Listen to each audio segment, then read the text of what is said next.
An RF channel occupies a certain amount of radio spectrum.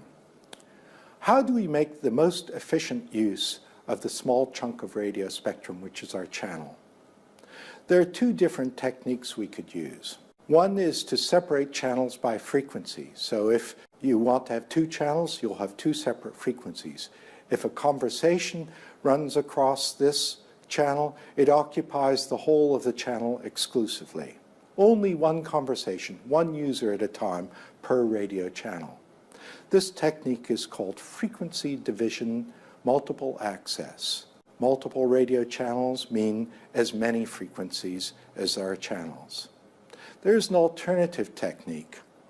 What it does is it occupies that channel, but it allows two users to occupy the same channel at what appears to them to be the same time.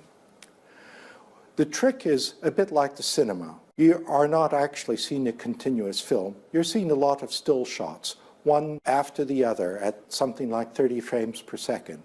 And what you see as continuous movement is actually a time shuttling exercise, a bit of sleight of hand. Time division multiple access is a bit like that too. Suppose that you have what's called a 2-time slot TDMA system. User 1, he gets use of that frequency for a fixed period of time, 50 milliseconds. It's very short. And then the channel reverts to user 2, who gets 50 milliseconds.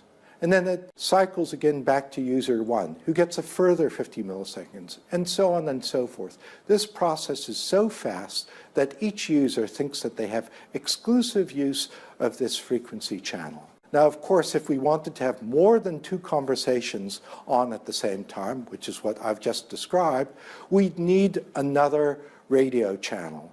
And that could be another TDMA channel. If it's a 2-slot TDMA channel, then two frequencies can support simultaneously 4 conversations. Or I should say, apparently simultaneously, because of this clever shuttling trick.